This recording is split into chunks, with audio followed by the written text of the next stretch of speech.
There'll be terrible times in the last days.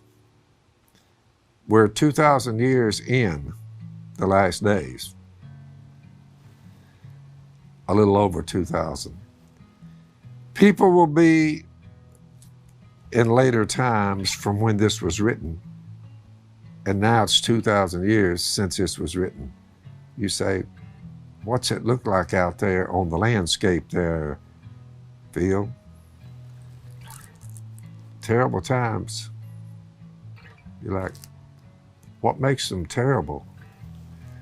People will be lovers of themselves and lovers of money. Blessed are the poor in spirit. It's not there. Those who mourn, the meek, they hunger and thirst for righteousness. They're merciful. They're pure in heart. They're peacemakers. And they get persecuted for it. The ones who are doing the persecuting, they are lovers of themselves instead of their neighbor and God, their God and their neighbor. They're lovers of themselves. They can't get out of me.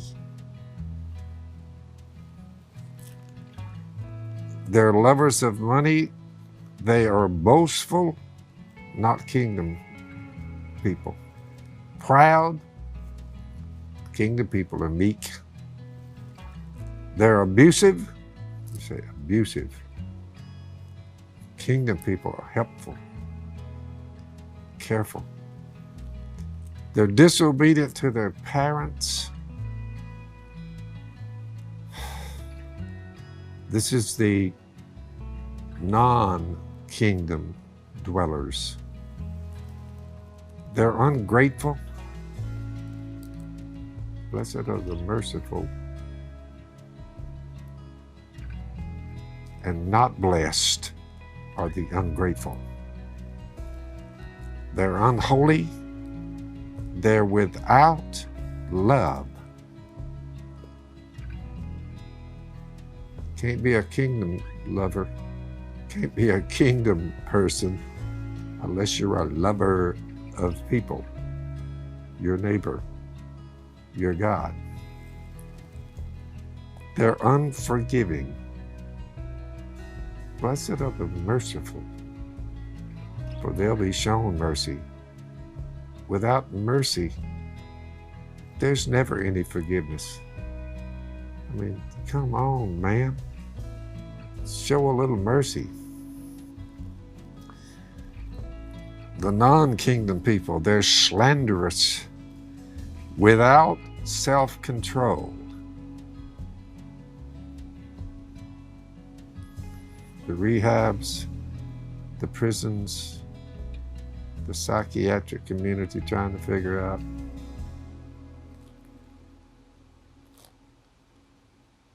Why don't you put your faith in Jesus? He'll give you his spirit that will help you be poor in spirit, mourn. You don't mind shedding tears. The meek, the ones who hunger and thirst for righteousness, just get up and do what's right. The merciful toward their neighbors, their brothers, their sisters, pure in heart, peacemakers. The non-kingdom people without self-control, brutal, not lovers of the good, treacherous, rash, conceited, the opposite of the kingdom people, the very opposite. Lovers of pleasure rather than lovers of God. Just breed everything you can get your hands on without delay. Having a form of godliness, but denying its power. We don't need God. Get that Bible out of my face. So those are the two kinds of people. And the God of mercy, his final words, when they've strung him up like he said they would, Matthew recorded it, Mark said it, Luke said it, John said it, had him saying, I'm going to die, be buried and raised from the dead. I'll be your king.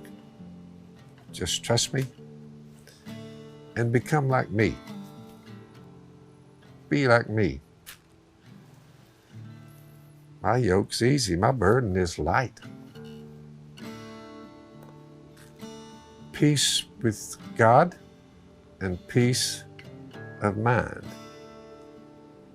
is what you reap.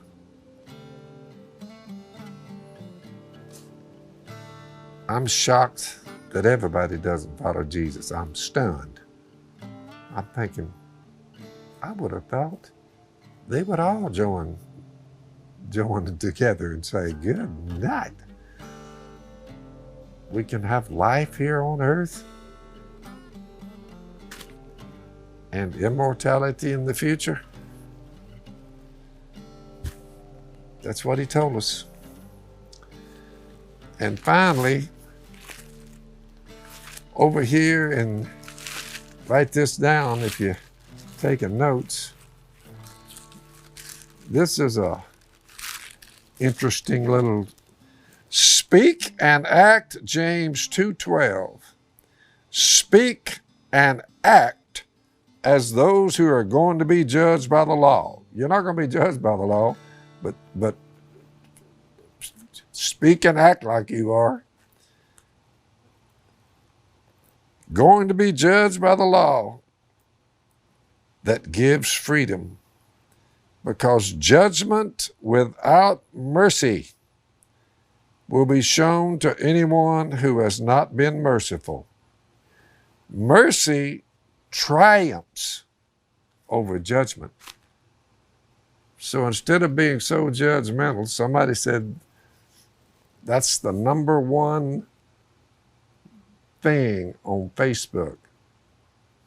I've never actually looked at it, but they say that that's the number one thing is everybody is ripping everybody else, just ripping them to shreds. You're like, and this goes on ad hominem every day, every night. They're just ripping each other.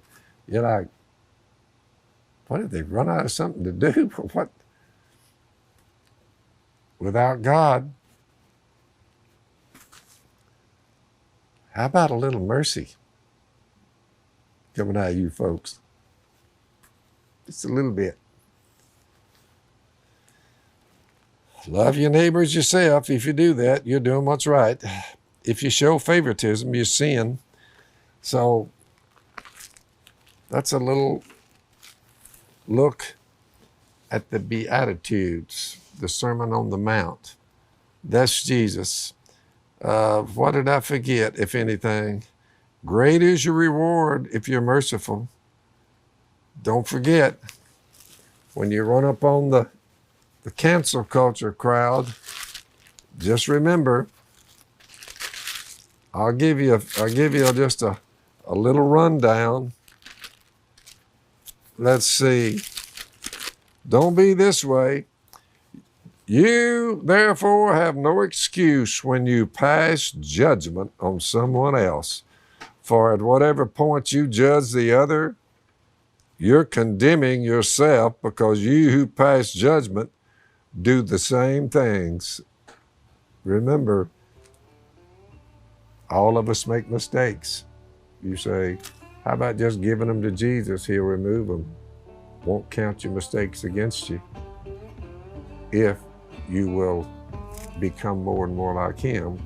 And the Beatitudes in Matthew chapter 5 gives you a starting point. Don't forget that. Until next time.